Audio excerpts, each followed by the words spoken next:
Ottawa, the main takeaway from Canada's uncommonly intense political spring is a wilder-than-ever Donald Trump card. That is first and foremost a challenge for a federal government that has had to deploy more resources to do damage control on the Canada-U.S.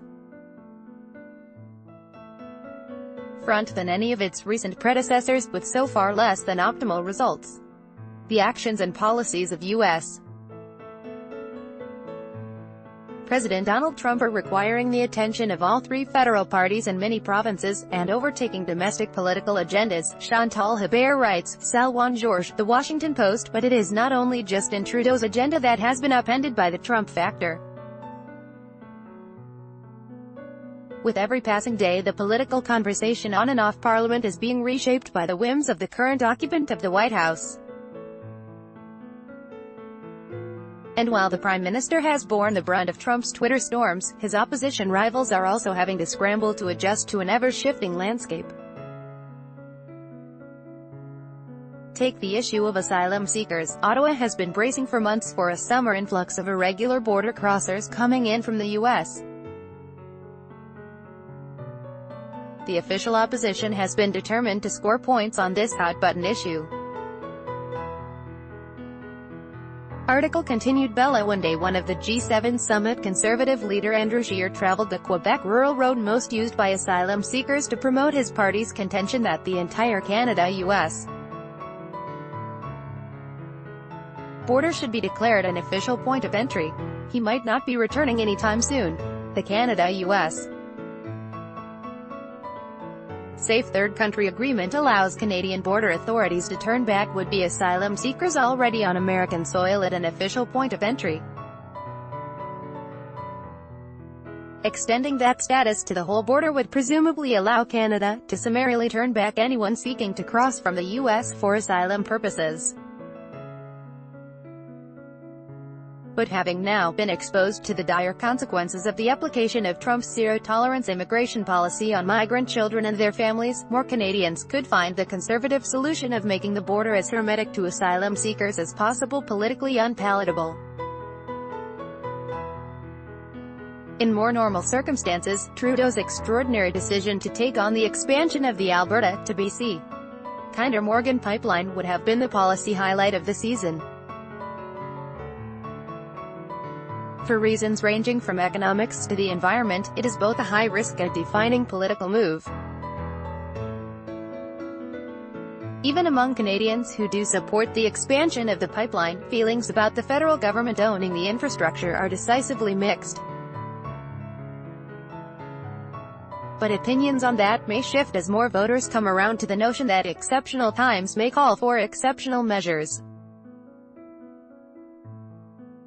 The opposition to the Trans Mountain project will melt away, but the case against completing the expansion has likely been weakened by the threat of an all-out trade war with the U.S.